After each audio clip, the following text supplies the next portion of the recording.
we explore how the Queen has managed some of her greatest trials and tribulations. Anything that could go wrong did go wrong. It was like slap, slap, slap across the face of the royal family. From scandal and disaster... The flames seem to be 200 feet high. She's standing there, this small figure in a raincoat. You could see it in her face. The emotion was palpable. To tragedy and murder. My brother and I were up the castle, and we actually heard the bomb go off. We were to smithereens. And of course, there was nothing left. And find out what it takes to be Queen when your family and the nation are tested to the limit. She is. She's getting out of the car. Nobody knew what the reaction was going to be. It was a very dangerous time for the royal family. Being queen, being monarch. Grenfell Tower, June 2017. The worst residential fire in the UK since World War II. 72 people were killed. Dozens more were injured.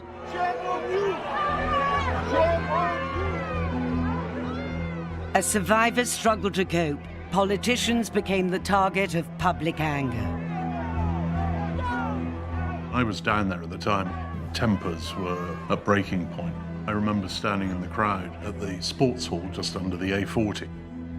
And suddenly this silence. Here was the Queen. It's an appalling sight, she said, after hearing about the flames, but she has clearly noticed how this community has pulled together to help. She was talking to people without any of the protocol and sort of people surrounding her. It was just the Queen, defusing some of the anger and some of the emotion. I think when you have some colossal tragedy or national shock, all the usual responses are there. Anger, incomprehension. And the Queen somehow rises above that. When she appears, it's a different mood. I think she's come over very strongly. It's because the community's been to her. There she is, looking strong, smiling, giving comfort. And that's what the Queen does at times of national tragedy. Just 3 weeks before Grenfell, the Queen had gone to Manchester in the wake of the concert bombing. Throughout Manchester's Children's Hospital, there was a ripple of excitement when news spread this morning of the Queen's unexpected arrival here. The royal family in general, the Queen in particular, are meant to act as national conduits of feeling. So when the Queen turns up at the site of the Manchester bombings at Grenfell Tower, it is as if the whole nation is showing their sympathy. And that perhaps is their function. What the Queen called a wicked act had, she said, brought this city together. Very interesting how everybody has united, haven't they, here? It's been amazing, really. I think the thing with the Queen is that she's always herself. She's not some actress putting on a part. So she's going there because she feels it's her duty to be there. It's a hard row to tread between, on the one hand, being stoical, being brave. You had enjoyed the concert, presumably? Yeah, it was really good. Was it? And on the other, showing that they feel, and perhaps the balance has swung over the Queen's reign. I got to meet her before the concert as well. She was lovely. Really? Yeah. Perhaps at first it was more about showing courage, steadfastness. Now it's a little more about showing feeling. But the important thing is just for the Queen to be there. It's almost like, as the mother of the nation, as she is supposed to be, you just want Mummy to be there in times of national trouble. By rushing to Grenfell and Manchester immediately after those disasters, the Queen got the mood of the nation right. But 50 years earlier, her judgment was not as sure. On the 21st of October 1966, a slag heap collapsed upon the South Wales mining village of Aberfan, engulfing the local primary school. The school lay in the direct path of the disintegrating man-made mountain. 144 people were killed, 116 of them children. Their children were buried in that mud. Mud almost filled the classrooms. With shovels, if necessary, with bare hands, they pitted themselves against the uncounted tons of slimy filth. Aberfan was one of the first great national disasters that the Queen had to handle. She issued a statement expressing her condolences, but rather than going straight to the scene, she waited and sent Prince Philip instead. The reason that she gave for this delay was that she thought that if she was there, she would attract attention when people should be dealing with their grief, and that's what she wanted to avoid. She said that she was terrified that all the fuss that would accompany her visit might mean, God forbid, that some child was missed in the wreckage. But it was misunderstood. A lot of people were incredibly critical. The monarchy doesn't care, etc. It was a huge national tragedy, and still the Queen did not show up. But now, Daily Mail journalist Robert Hardman believes there was another little-known reason the Queen didn't rush to the scene. What everyone I've spoken to about it says is that the Queen was really worried that she would let the side down. She didn't want to go there and make things worse for these families. She was a young mother. Prince Edward was a baby, and she knew she was going to be as overwhelmed as everybody else was. And the last thing people want is a sobbing Queen crying on their shoulder. The tragedy of Aberfan presented a dilemma for the Queen as leader of the nation. How much of yourself do you show when you are confronted with death, with trauma, with a disaster? Of course, you don't want to be seen as apathetic, but also we don't want to see the Queen collapse, unable to cope, overcome with emotion at times when we are looking to her to keep the nation together. Finally, 8 days after the tragedy and under mounting criticism, the Queen made the journey to Aberfan to pay her respects. When eventually she did go at the end of the week, you could see she was genuinely moved by the tragedy of it. When she actually arrived, she spoke with families. There was one woman who'd lost 7 members of her family, and the Queen just sat with her, quietly, saying nothing for half an hour. That was the Queen showing her humanity. The occasions when you see the Queen display her grief, those occasions are very few and far between.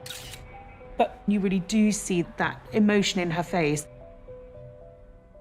She saved the situation, and I think the lesson was that it's really important to make an instant appearance and not to wait. The Queen learned from her mistake at Aberfan. Over the past 50 years, she's worked hard to make up for it, returning to the village 4 times to meet bereaved families. I think if you ask anyone who's worked with the Queen a long time to name her regrets, one that usually pops up is Aberfan. The Queen said that she has to be seen to be believed. It's one of her favourite mottos. But she has also to be seen to feel, to care.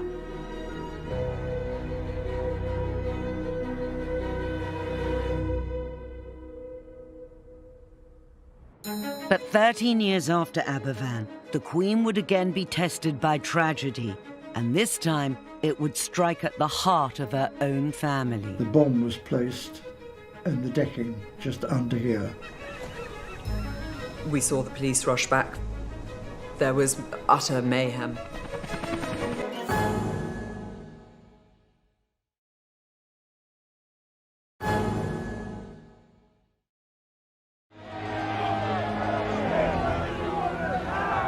Winter 2019. Britain is bitterly divided by the Brexit crisis. On the 24th of January, the Queen makes a telling speech to the Sandringham branch of the Women's Institute, that's read as an allusion to Brexit. She talks of the importance of respecting the other person's point of view, seeking out common ground, and never losing sight of the bigger picture. This is the stuff of what being a sovereign is, uniting rather than dividing. It'd be very interesting to know what the Queen thought about Brexit. But she has transcended all that. The monarchy should be a unifying factor. People up and down the country admire her. Even Republicans admire her. They may dislike the principle, but they cannot fault the woman. She is all things to all man. And that really works. In a divided country, it often falls to the monarch to lead the work of reconciliation. But some of the most painful conflicts the Queen has had to deal with have been within her own family. It is fitting that here the present Queen should meet the Duke and Duchess of Windsor. He is her uncle, and when he gave up the throne, Princess Elizabeth was a girl only 10 years old. In 1972, the Queen would attempt to make peace with the man who nearly brought down the monarchy. The vendetta had been incredibly long-lived, bitter, horrible, and the Queen Mother had been utterly unforgiving. The Queen's mission would coincide with a state visit to France as Britain prepared to join the EEC the following year. In the National Archives at Kew, royal biographer Robert Hardman has uncovered some remarkable documents revealing the planning of the trip. Here is this very, very important state visit. Today we go on about Brexit, but what we're looking at here is effectively Brentry. This is Britain going into Europe with a lot of grandeur, with balls and dances and all the pageantry that Britain and France can deploy. So this is a very big moment. But for the Queen, the visit also had a personal dimension. Paris was the home of her uncle, the Duke of Windsor, formerly King Edward VIII, exiled to France after giving up the throne for American divorcee Wallis Simpson. This was the man who had abdicated in 1936, and the abdication had really shaken the monarchy. It was a dereliction of duty. It was the worst thing for the monarchy in the 20th century. And it had defined and shadowed the reign of the Queen. As the Queen prepared for the state visit, her uncle was dying of throat cancer. Here we have a letter from the palace to the British ambassador in Paris saying, please make sure there is time in the Queen's schedule for her to visit her uncle, the Duke of Windsor. On the assumption that His Royal Highness and the Duchess are going to be in Paris during the visit, the Queen would like to pay them a private visit. The Duke of Windsor's very, very unwell. The Queen fully understands this may be the last chance she gets to see him alive.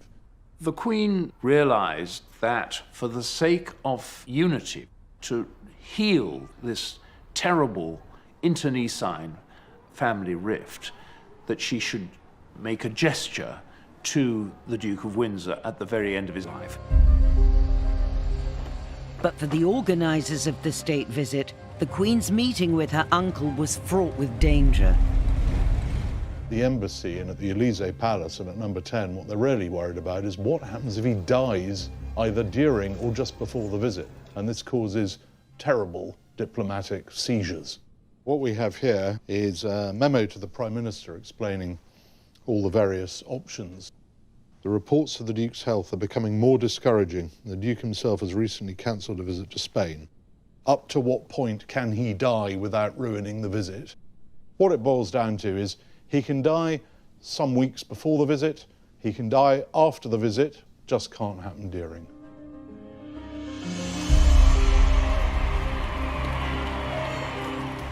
Finally, on the 18th of May 1972, the Queen, together with Prince Philip and Prince Charles, arrived at her uncle's home in the west of Paris and was ushered upstairs to the Duke's private sitting room. It would be a historic moment as the two of them met. The Duke of Windsor was so ill that his doctor had implored him to stay in bed, but he insisted that he had to get out of bed and stand up and bow to his niece, the Queen. He even put on a blazer over his pyjamas so that he looked smart for the occasion. And it took all his strength to do that.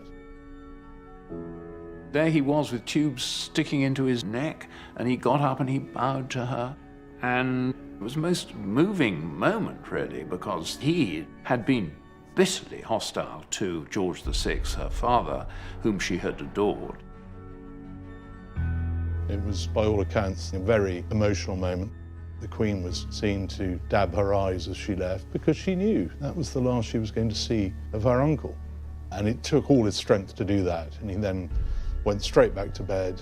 And then the Queen had a chat with Wallace Simpson. And just a few days later, he was dead. I think this is a significant and rather moving moment. In a sense, his death releases the Queen from the shadow of the abdication. There was a sense of closure. This is the end of what had been a turbulent period for the monarchy.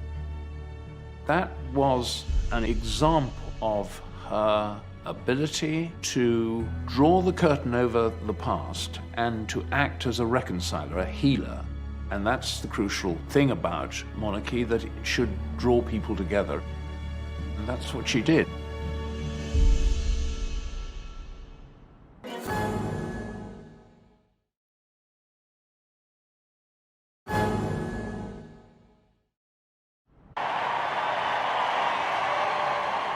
Over the course of her reign, the Queen has acted as a unifying force for the nation. But 40 years after her truce with her uncle, the Queen would be called upon to perform an even more demanding gesture of reconciliation, making peace with a man who had overseen the murder of one of her closest relatives.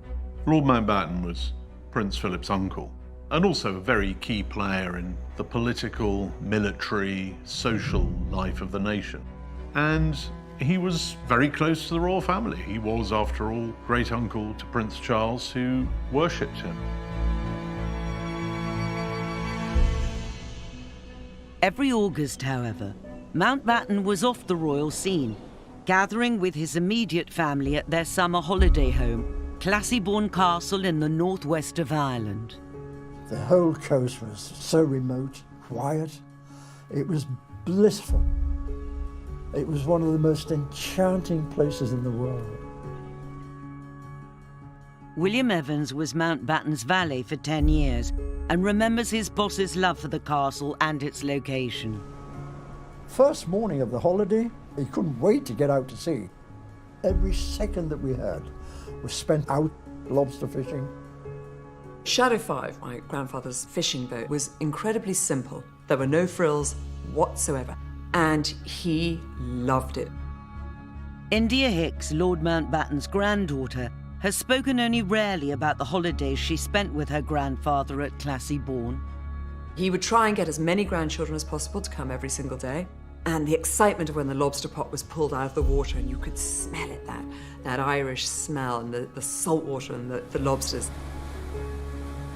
But idyllic Classiebawn is just 18 miles from the border with Northern Ireland, and in 1979 the Troubles were at their height. It is extraordinary that just when tension and violence were at their most acute, Mountbatten still did his summer holiday in Ireland.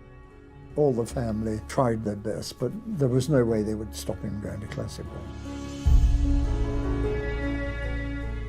August the 27th, 1979 was a glorious day. Mountbatten and his extended family, including his daughter and twin grandsons, set out on Shadow 5. But just as they reached open water, tragedy struck. My brother and I were up the castle, and we actually heard the bomb go off. We saw the police rush back for their binoculars. There was utter mayhem. The bomb was placed in the decking just under here, which is just close to where the steering wheel is. This is exactly as the Shadow 5 would have been coming out of the Black Rocks. Lord Mountbatten's on the wheel. And up above is the coast road, where the terrorists were waiting to remotely control the bomb, blew it to smithereens. And of course, there was nothing left. Lord Mountbatten, one of his twin grandsons, 14-year-old Nicholas Knatchbull, and a 15-year-old crew member, Paul Maxwell, were killed. Another passenger, the Dowager Lady Brabourne, died the next day in hospital. It would be hard to define a more cowardly attack in the annals of high-profile terrorism than to blow up a grandfather with his children out fishing on holiday. The Queen was at Balmoral when she received the news of Mountbatten's death. The twin who was not killed later came up to Balmoral, and he arrived late at night and the whole house was shut up, and the Queen rushes down the corridor to greet him, to sort of, enfold him, if you like. And that's a side of the Queen we don't often see. Mountbatten's death hit the royal family really hard. I mean, he was very close, particularly to Prince Charles and to the Queen.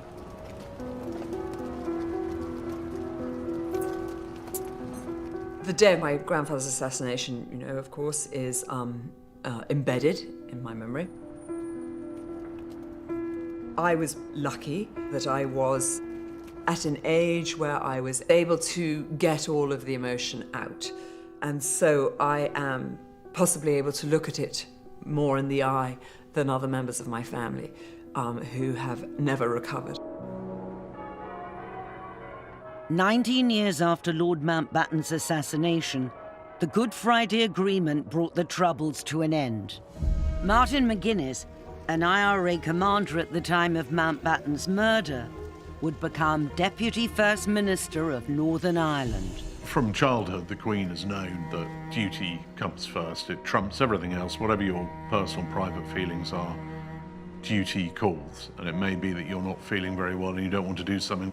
Or it may mean you've got to shake hands with someone who murdered a member of your family and tried to kill you. He was second in the receiving line, and it lasted for just a moment. Extraordinary, nevertheless. The British sovereign and the former IRA commander shaking hands. She showed magnanimity and astonishing political savvy in shaking hands with Martin McGuinness, the man who was probably responsible for the death of Lord Mountbatten. 2 years later, in 2014, the Queen invited Martin McGuinness to Windsor Castle for a state dinner in honour of the President of Ireland. As head of state, she is constitutionally bound to do what the state wants her to do, and if the state wants her to bury the hatchet, then that is what she has to do. We'll never know probably how privately she felt about it. Private grief is not allowed to trump public need for a political reconciliation. She has embodied the whole business of reconciliation in her own person. And that is really quite something in an age where old hatreds are extremely difficult to extinguish. Over the decades, the Queen may have mastered the art of diplomacy, but mastering her own family has always been more of a challenge. I do not know how the Queen coped with all those catastrophes. Boy, if you think it's horribilis now, just you wait.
1992 should have been a year of celebration, marking 40 years since Elizabeth became Queen.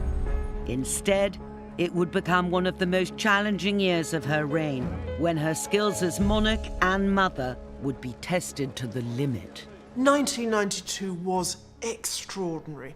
It was month after month, every month, a different scandal.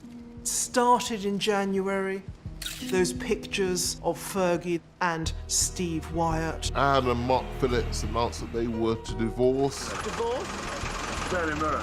Never been mentioned. Then there was the tour of India that was supposed to mark a reconciliation, and instead we saw Diana photographed ostentatiously alone. Andrew and Fergie split up. She's been accused of extravagance, bad taste, and an over-exuberant manner. The Squidgygate tapes, late-night conversation between Diana and her lover, recorded and broadcast to the nation. It was like slap, slap, slap across the face of the royal family. I mean, it just didn't stop. And the paparazzi were out there trying to get the photographs to go with all these stories. Fergie is photographed having her toes kissed by her financial advisor. Papers say the pictures show the truth about his relationship with the Duchess. What is your exact relationship with the Duchess of York? Could you tell me that, please? And they were all at Balmoral when the news broke. And the Queen had to come down to breakfast and see them all reading the papers. Some of the stories were really things you wouldn't have wanted to discuss much with your own family, let alone with the head of state. The Queen herself is reported to have said to a friend, "Where did I go wrong?" One event did more than any other to shatter the picture-perfect image of the royal family: a biography of Princess Diana by journalist Andrew Morton.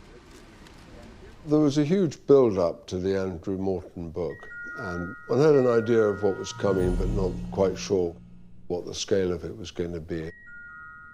We were told to batten down the hatches and try and deal with it as best you can. But how do you deal with something that is there in print? The book contained astonishing, intimate revelations about Diana's married life. Diana had spoken via an intermediary to Andrew Morton about the horrors of her marriage, about the coldness of the royal family, about everything that you would never, ever in a million years expect a princess to talk about. It went crazy, it was in Parliament, it was discussed in every television programme. Here were stories about Diana throwing herself down a flight of stairs in front of the Queen Mother, about bulimia, about unfaithfulness in the marriage. Royal advisors love to control as much as they can. Suddenly, here was evidence of a total loss of control. That was the real earthquake behind Morton. The problem that the Queen faced was that the younger generations of royals were not adhering to these high standards that she herself had set, and therefore she was being undermined. In the 1980s and 90s, managing the succession of family scandals would become one of the Queen's biggest tests of judgment. The Queen's style has been laissez-faire. Sometimes I thought too laissez-faire. There were many times when I was working for Princess Diana when I wished that the Queen would intervene more. And I think there were times when a bit more direction from above could have produced a much happier result. Sir Martin Charteris, who was her private secretary, said that the Queen could judge when things were going badly, and she worked to try and put them right. Not so good in taking initiatives, in doing something new. The Queen may have taken a hands-off approach to her family troubles, but later in 1992, she would face a disaster where she could do little more than react. I remember it was a Friday morning and I got the call that there was a small fire at Windsor. I got a call from a local radio station at about 11:15 asking about the fire. And I said, "What fire?" And I didn't know anything about it. And I jumped in my car and got there in 35 minutes. And there were already something like 400 media outside.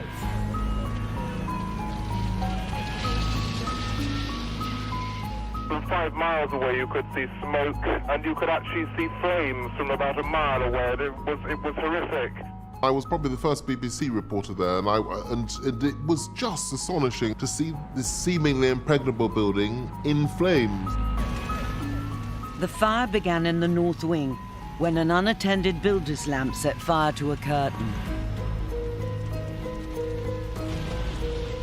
What started as a fire in a small private chapel soon spread. Some of the most famous rooms where some of the most important moments in modern royal history had happened. At one point, there was this extraordinary scene. Soldiers, castle staff, cleaners, cooks, all passing Leonardo drawings, carpets, vases, priceless items from hand to hand just to get them out of the path of the fire.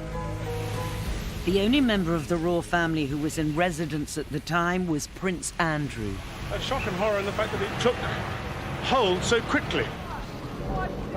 Her Majesty was shocked.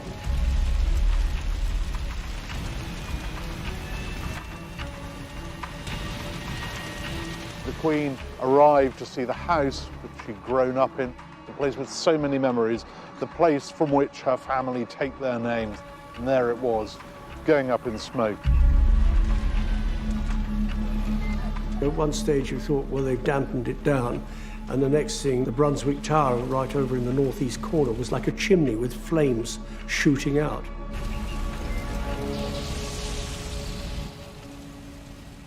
The massive salvage operation helped save most of the priceless furniture, but the fire had destroyed over 100 rooms.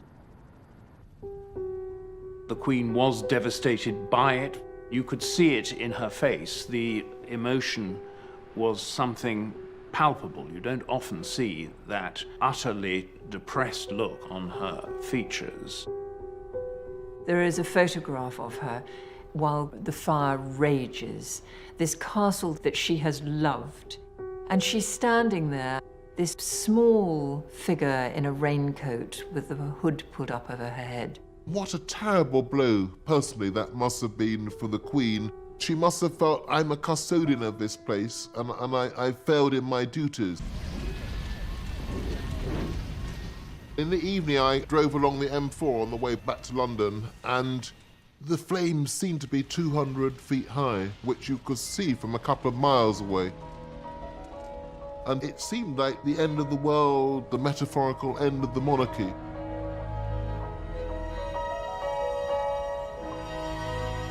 Four days after the fire, the Queen delivered a speech at the Guildhall in London. It was being made to mark her Jubilee, but at the end of a year of scandal and disaster, it became a plea for understanding. She had a very bad cold, and she'd also breathed in quite a lot of smoke. She was having some difficulty speaking, and she said to her private secretary, I think I'd really rather ask the Duke of Edinburgh if he could deliver this. And her advisor said, no, look, I think you need to make this speech. 1992 is not a year on which I shall look back with undiluted pleasure. It's a speech that's remembered for two words in particular. It has turned out to be an annus horribilis. Or to transpose it into the Sun's charming argot, one's bum year. And I think she felt those two words really summed up the year that she'd been through. I sometimes wonder how future generations will judge the events of this tumultuous year.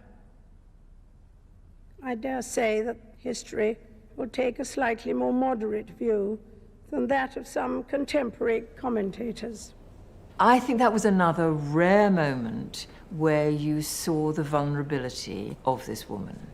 She may be monarch, but she is still, underneath it all, a woman who feels and hurts just as we all do. I think everybody realised, yes, of course, various members of the royal family have made mistakes, things have been done that shouldn't have been done. But that speech and that moment summed up, this is a human institution. And it did have that effect of turning things around. But 5 years later, the Queen would face an even greater tragedy that would shake the monarchy to its core. The country was desperate for some sign of grief from this royal family. I think it's disgusting that they have not appeared or said a word. It was a very dangerous time, I think, for the royal family.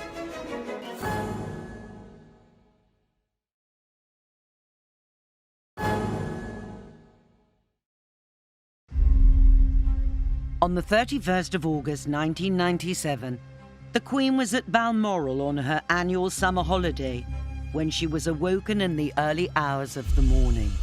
We have reports from Paris that Diana, Princess of Wales, has been killed in a car accident.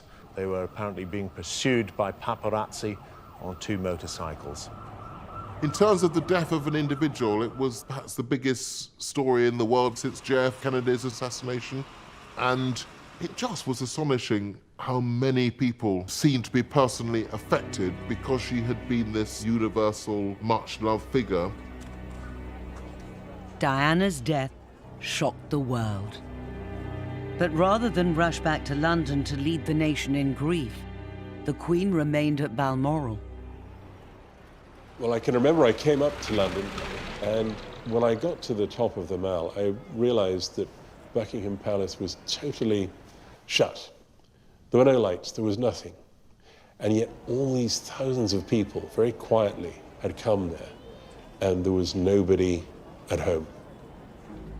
There was no information coming out. They weren't briefing the press, they were just kind of on lockdown, there was no information. Clearly the country was desperate for some sign of grief from this royal family, who just seemed to be carrying on as normal. For the past 5 days, most of the royal family, including the Queen, have been 521 miles away at Balmoral, leaving the palace empty with no flag flying. People wanted to see the Queen. Where's our Queen? Where are you, ma'am? Where's our flag? Speak to us, Mom. Your people need you. Show us you care. Very, very, very disgraceful, I find their behaviour. Very disgraceful. What do you think, madam? I think it's disgusting that they have not appeared.